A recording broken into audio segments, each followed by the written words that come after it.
নমস্কার বন্ধুরা, আমার চ্যানেলে আপনাদের স্বাগত জানাই। আজকে আমি আপনাদের বানিয়ে দেখাবো চিকেন বান। প্রথমে আমি ময়দাটাকে মেখে নেব।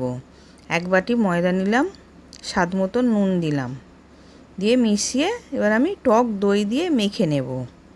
পুরোটাই টক দই দিয়ে মাখবো, জল দেব না। এবার টক দই দিয়ে মেখে নিলাম, আধ ঘন্টা চাপা দিয়ে রেখে দেব। এবার ওইদিকে চিকেনটাকে ছোট ছোট করে পিস করে কেটে নিয়েছি।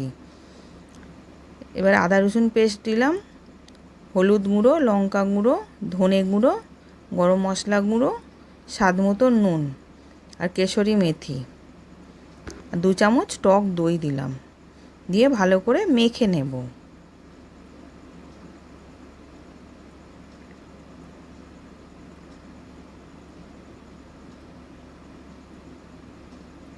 এবার মাখা হয়ে গেছে। স্মোকি ফ্লেভার জন্যে একটা কয়লা পুড়িয়ে ওর ওপরে আমি ঘি দিয়ে চাপা দিয়ে রেখে দিলাম কিছুক্ষণ।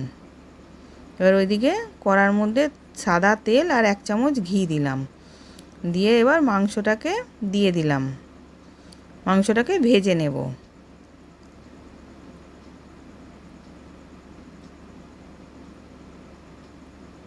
এবার উল্টে পাল্টে মাংসটা ভাজা হয়ে গেছে, সেদ্ধও হয়ে গেছে, ভাজাও হয়ে গেছে। এবার নাবিয়ে রেখে দিলাম। এবার ময়দাটা থেকে লেচি কেটে নিলাম, নিয়ে ময়দার গুঁড়ো দিয়ে বেলে নেব।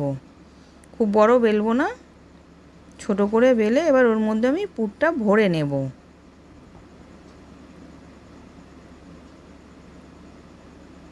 এবার বেলা হয়ে গেছে, চিকেনটাকে দিয়ে দিলাম, এর ওপর দিয়ে আমি চিজ দিলাম।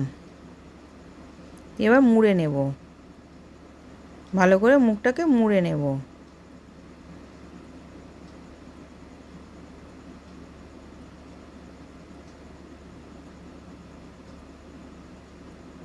এবার মোড়া হয়ে গেছে, হালকা হাতে একটু বেলে নেব, খুব বড় করব না।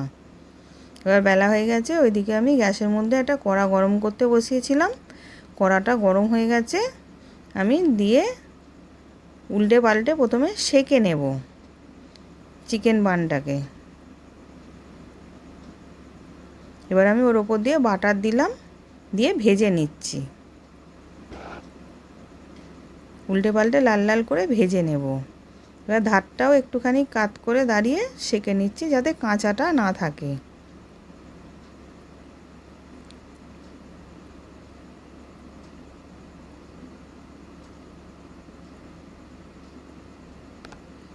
এবার উল্টে পাল্টে লাল লাল করে ভেজে নিয়েছি, এবার তুলে নিলাম।